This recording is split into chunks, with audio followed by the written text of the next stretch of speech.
ওম শান্তি। এই 5 প্ৰকাৰ মানুহৰ পৰা আপোনালোকে বাচি থাকিবলৈ যত্ন কৰক।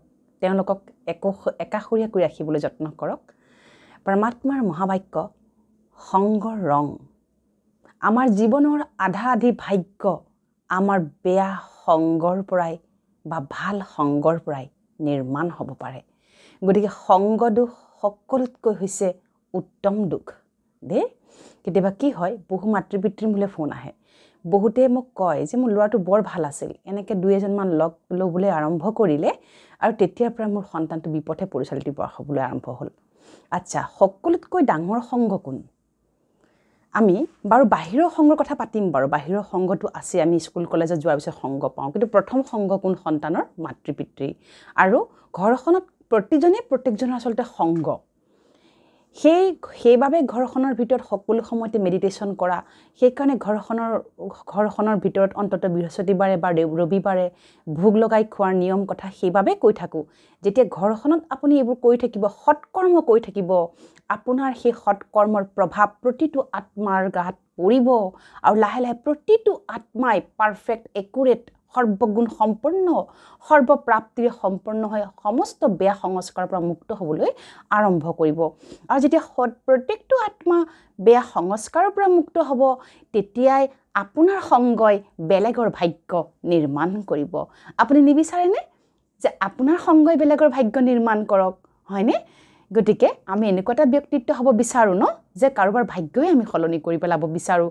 কাৰোবাৰ বহুত ভাল হওক, কোনোবাই দুখত থাকিলে, কোনোবাই হতাশাত থাকিলে যেন আপুনি মাৰ্গদৰ্শন কৰিব পাৰে, তেনেকুৱা এগৰাকী সংগ লৈ আপুনি সৰ্বপ্ৰথমে নিজকে ৰূপান্তৰিত কৰক। তাৰ বাবে কিন্তু আপুনি মেডিটেশ্যন কৰিবই লাগিব, সংকল্প ল'বই লাগিব। আমাৰ ৱেপন, আমাৰ জীৱনৰ অস্ত্ৰ শস্ত্ৰই হৈছে এতিয়া শুদ্ধ সংকল্প। তাৰ বাদে আৰু পৃথিৱীত একো নাই দেই।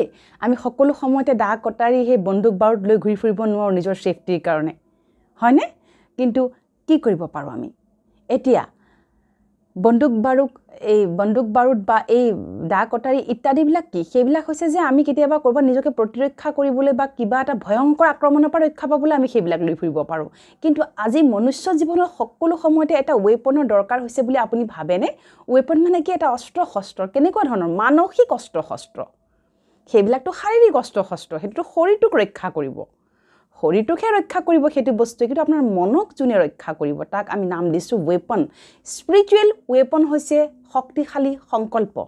আধ্যাত্মিক সংকল্পক সকলোতকৈ স্পিৰিচুৱেলি পাৱাৰফুল আমি ৱেপন বুলি কওঁ। এটা এটা ৱেপনক আপুনি লগত লৈ ঘূৰি ফুৰিব লাগিব। আৰু সেই ৱেপন, সেই অস্ত্ৰ শস্ত্ৰই হৈছে শক্তিশালী সংকল্প দেই। গতিকে সংকল্পৰ ওপৰত আমি সদায় কাম কৰিব লাগিব। এটা এটা সংকল্পই আপোনাৰ বাবে অস্ত্ৰ হ'ব। ফৰ এক্সাম্পল, আপোনাৰ ওলাই গ'ল কিবা কাৰণত, আপোনাৰ জীৱনলৈ এনেকুৱা এটা পৰিস্থিতি আহি গ'ল, এনেকুৱা যেন ব্যক্তিয়ে এনেকুৱা ধৰণৰ কথা এটা কৈ দিলে যিটোৱে আপোনাৰ মন বুদ্ধিত দুখ লগাব, আঘাত দিবলৈ আৰম্ভ কৰিছে। ঠিক সেই মুহূৰ্ততে শক্তিশালী যদি আপুনি সংকল্প ইয়াত গোটাই ৰাখে, সেইবাবে মই এই 21 দিনীয়া কাৰ্যক্ৰমত সংকল্প লিখাওঁ। সংকল্প মুখস্থ কৰাটো অতি আৱশ্যক। মুখস্থ মানে কি? এইটো কিতাপৰ বিদ্যা নহয় মুখস্থ কৰিলোঁ পৰীক্ষা দিবলৈ। জীৱনত আহিবলগীয়া প্ৰতিটো সময়ত আপোনাৰ প্ৰতিটো মুহূৰ্ত, প্ৰতিটো বেয়া মুহূৰ্তই আপোনাৰ বাবে পৰীক্ষা নহয় জানো? এই শৰীৰটো নেৰাৰলৈকে আপোনাৰ জীৱনলৈ বহুত পৰীক্ষা আহিব। সমস্যাৰূপী পৰীক্ষা, পৰিস্থিতিৰূপী পৰীক্ষা, ব্যক্তিৰূপী পৰীক্ষা আপুনি দি থাকিবই লাগিব। এতিয়া মানসিকভাৱে আপুনি আঘাতপ্ৰাপ্ত হৈছে, আপুনি কি ৱেপন ব্যৱহাৰ কৰিব? গতিকে যেতিয়া আপোনাৰ মন বেয়া লাগে, শক্তিশালী সংকল্প ৱেপনৰ ৰূপত ব্যৱহাৰ কৰক। মই মাষ্টাৰ সুখী আৰু শান্ত আনন্দস্বৰূপ আত্মা। সুখ আৰু আনন্দ মোৰ জনমসিদ্ধ অধিকাৰ। মই সকলো সময়তে আত্মা সুখী আৰু আনন্দিত হৈ থাকোঁ। I am happy and ব্লিছফুল চ'ল। মোৰ সুখ আনন্দ শান্তি কোনো ব্যক্তিৰ স্বভাৱ সংস্কাৰ, কোনো ব্যক্তিৰ অপসংস্কাৰ, কোনো ব্যক্তিৰ বা পৰৰ সংস্কাৰ পৰিস্থিতিৰ ওপৰত নিৰ্ভৰশীল নহয়। মই মাষ্টাৰ শক্তিশালী সুখ আনন্দ আৰু শান্ত আত্মা। এই ৱেপনটোৱে আপোনাক কামত দিব দেই। এই ৱেপনটো আপোনাক কামত দিব। কেনেকৈ কামত দিব? আপুনি এইটো এপ্লাই কৰিবলৈ আৰম্ভ কৰক আপুনি এতিয়া কি হৈছে সংকল্প আছে কিন্তু আমি ব্যৱহাৰ কৰা নাই তেতিয়া কিন্তু নহ'ব সংকল্প আছে আপুনি যদি ব্যৱহাৰ কৰা নাই তেতিয়াহ'লে কিন্তু আপোনাৰ একো নহ'বগৈ সংকল্প এইভাবে দিয়া যায় যাতে আপুনি সেইটো মুহূৰ্তত ব্যৱহাৰ কৰিব পাৰে এতিয়া আপোনাৰ হৈ আছে গ্যাস্ট্ৰিক আপুনি খাইছে মূৰৰ বিষৰ টেবলেট নহ'ব দে আপুনি দুখী হৈ আছে গতিকে আপোনাক সিধা সংকল্প লাগিব কেপচুল লাগিব মই সুখী আৰু আনন্দস্বৰূপ আত্মা আপুনি কিবা কাৰণত কাৰোবাক ক্ষমা কৰিব পৰা নাই আপুনি কিবা কাৰণত কাৰোবাক ক্ষমা কৰি দিব পৰা নাই সেইটো কথাই বাৰে বাৰে আপোনাক আঘাত কৰি আছে বাৰে বাৰে মনত পেলাই আছে কি ক'ব লাগিব মই ক্ষমাশীল মই দয়াশীল আত্মা মই কৰুণাৰ সাগৰ মই বিশাল অন্তৰৰ অধিকাৰী মই আত্মা ক্ষমাশীল মই সকলোকে ক্ষমা কৰি দিওঁ মোৰ জীৱনলৈ যোনে যি পৰিস্থিতি যি কথা বতৰা তৰ্ক বিতৰ্ক অকথ্য নকওঁ কিয় হিয়া সকলো মোৰ কৰ্মৰ ফল বুলি মই গ্ৰহণ কৰোঁ আৰু তেওঁলোকক অন্তঃকৰণৰে ক্ষমা দান কৰি দিওঁ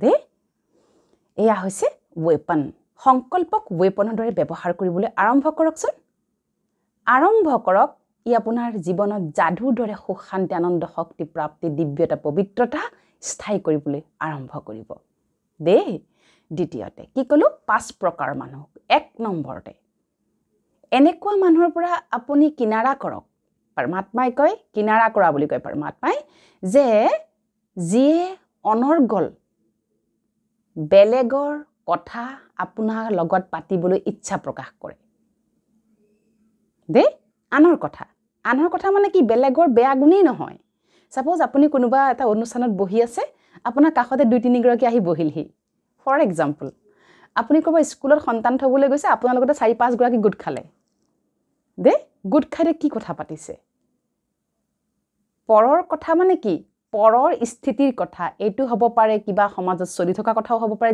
যিয়েই নহওক তেনেকুৱা যেতিয়া আলোচনা হয় নিজকে একদম কিনাৰা কৰি দিয়ক কক যে মোৰ কাম এটা মনত পৰিল দে বেয়া নাপাব মই এতিয়া আহিছো বুলি আপুনি গায়ব হৈ দিয়ক আৰু আচ্ছা এতিয়াতো আপুনি ভাবিছে তাৰ পৰা বাৰু গায়ব হৈ দিমে মোৰ ঘৰলৈ যদি এনেকুৱা আলহী আহে কি কৰিম ঘৰতো আজিকালি আলহীবিলাক কি কৰিবলৈ গুট খায় সংসাৰৰ সমাজৰ কথা টেনচন ইত্যাদি হয়নে আমি ঘৰৰ মানুহকো খুদাই নেৰো ঘৰত যদি কোনোবা এটা বেয়া অৱগুণ প্ৰাণী আছে তাকো আমি কি মনে মনে কিচেনত ৰখি কি কথা পাতো ই এনেকৈ থাকিবনে ইয়াৰ যে কি হ'ব ইয়াৰ অমুকটোহে বেয়া তমুকটোহে বেয়া হয়নে পৃথিৱীৰ সকলোতকৈ সহজ হৈছে এইবিলাক কথা পতাটো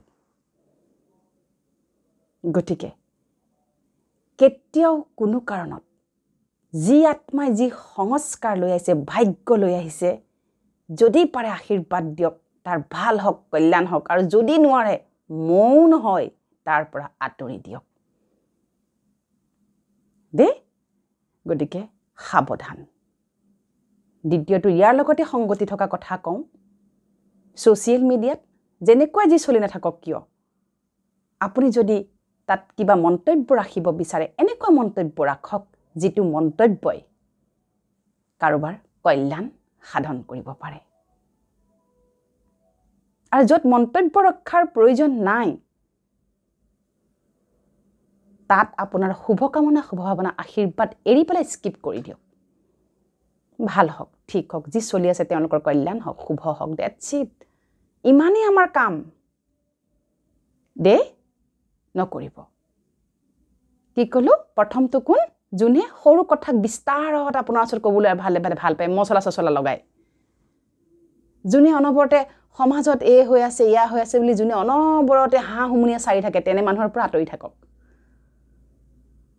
দে আৰু যিয়ে কিবা এটা ফাংচন হওক অনুষ্ঠানত যাত কমজুৰি বিচাৰি থাকে অমুখে হ'ল তেনেকৈহে হ'ব লাগিছে এনেকৈহে হ'ব লাগিছিল তেনেকৈহে হ'ব লাগিছিল তেনেকুৱা মানুহৰ পৰা আপুনি আঁতৰি থাকক চাব সংগই কিন্তু বহুত প্ৰভাৱিত কৰে আমাক বহুত বেছি প্ৰভাৱিত কৰে সংগই আমাক এতিয়াৰ সময়ত এতিয়াতো আমাৰ ডিজিটেল সংগ আহি গ'ল মোবাইল ফোনটো তাৰ পৰাও সাৱধান যিমান সময় আপুনি ছ'চিয়েল মিডিয়া চাই কোৱালিটি টাইম আপোনাৰ যেন 1 মিনিট সময় এনেই নগ'ল তাৰমানে ক'তো আহিব পাৰে হাজাৰটা আহিব পাৰে আপোনাৰ স্ক্ৰীনলৈ কিন্তু আপোনাৰ কাৰণে যিটো মূল্যৱান যিটো আপোনাৰ বাবে জৰুৰী যিটোৱে আপোনাক এটা ইনফৰমেশ্যন ভাল আপোনাক কিবা এটা সমাধান দিব পাৰে, যিটো আপুনি লায়ক বুলি ভাবিছে চোৱাৰ, সেইটোহে চাওক দেই। আৰু দ্বিতীয়তে, এনেকুৱা সংগৰ পৰা আপুনি স্কিপ কৰিব, যিমান পাৰে ইমিডিয়েট সেই সংগৰ ত্যাগ কৰিব যিয়ে বেছি কথা কয়।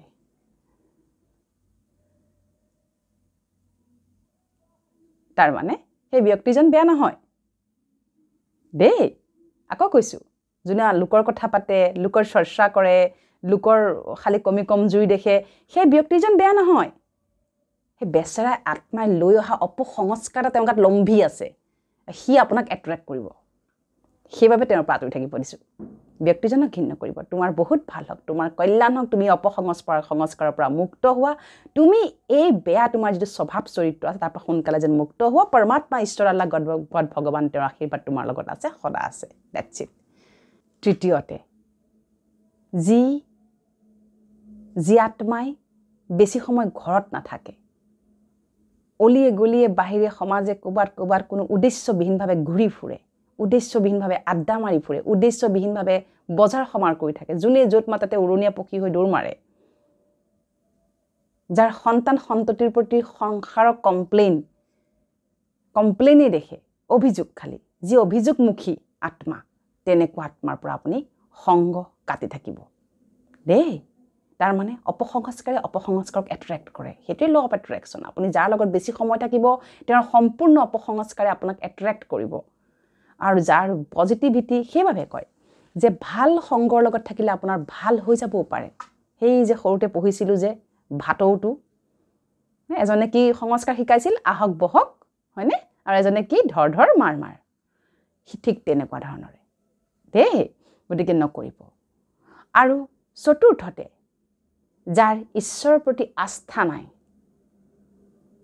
যি নিজকে নাস্তিক বুলি কৈ থাকে, ঈশ্বৰৰ প্ৰতি তেওঁৰ কোনো ধৰণৰ সন্মান নাই, সৰ্বধৰ্মৰ প্ৰতি যাৰ সন্মান নাই, সৰ্বমনুষ্যক যোনে এক নেদেখে, যি বাদ বিবাদ অপবাদ যুক্তি তৰ্কত লিপ্ত থাকে, তেনে ব্যক্তিৰ পৰা নিজৰ কিনাৰা কৰি লওক। তেনেকুৱা ব্যক্তিক সংগ হিচাপে নল'ব, আপুনি ডুবিব দেই। আৰু পঞ্চমত, যোনে বেয়া বস্তু বেছি সেৱন কৰে, তেনে ব্যক্তিৰ পৰা নিজৰ সংগ ক্ৰমান্বয়ে কমাই পেলাওক।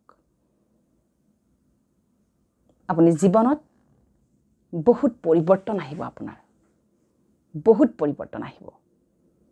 আৰু যিখিনি সময় বাচিল এতিয়া, সেইখিনি সময় আপোনালোকে মেডিটেশ্যন কৰক।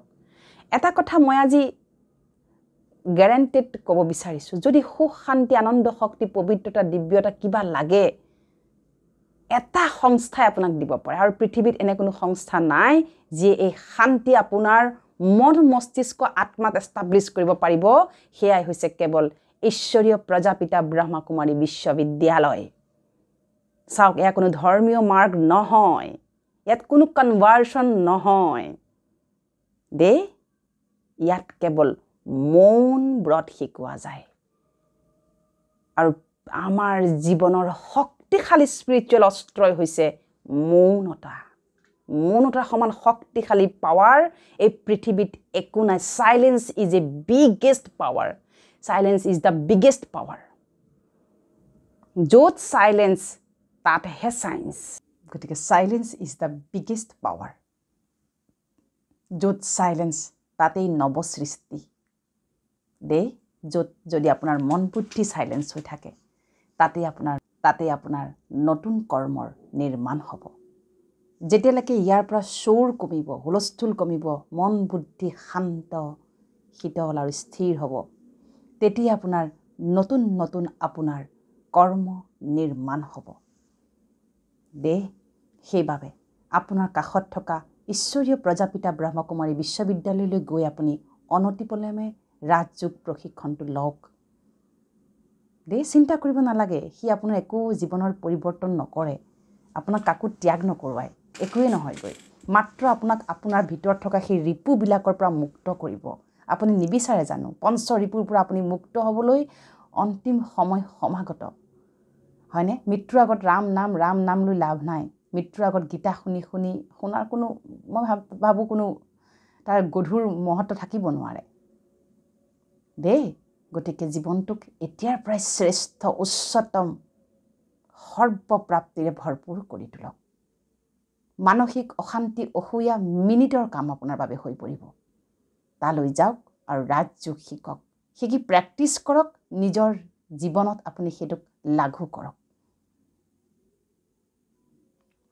গতিকে আৰু এইকেইবিধ মানুহৰ পৰা বাছি থাকক খুব বাছি থাকক নিজকে বচাই ৰাখক সকলোৰে পৰা সুৰক্ষিত কৰি ৰাখক আৰু নিজকে সুৰক্ষিত কৰি ৰাখিবলৈ হ'লে আপুনি নিজে নিজৰ ভিতৰখন শক্তিশালী কৰিব লাগিব আপুনি ইমান শক্তিশালী হ'ব লাগিব যাতে আপোনাৰ ওচৰলৈ অহা নেগেটিভ শক্তিও পজিটিভিটিলে ৰূপান্তৰিত হৈ যাব পাৰে দেই সদায়তো আৰু মানুহক ইগনোৰ কৰি চলি থাকিব নোৱাৰো বাহিৰৰ মানুহক ইগনোৰ কৰিলে কি হ'ব ঘৰতে যদি তেনেকুৱা এটা থাকে তেতিয়া হয়নে গতিকে আমি প্ৰথমতে ঘৰৰ মানুহক ৰিপেয়াৰিং কৰিব লাগিব আমি তাৰপিছত সি লাহে লাহে চুবুৰীৰ পৰা সমাজৰ পৰা ৰাজ্যৰ পৰা দেশলৈ বিস্তাৰিত হ'ব গতিকে সকলোৱে গৈ ৰাজযোগৰ প্ৰশিক্ষণ লওক আৰু যদি আপোনাৰ গভীৰ কিবা সমস্যা আছে মানসিক যদি আপুনি কাউন্সেলিং কৰিব বিচাৰে মোৰ লগত ব্যক্তিগতভাৱে আপুনি কাউন্সেলিং কৰিব পাৰিব যাৰ প্ৰয়োজন থাকে মোক ইনবক্সত আপোনাৰ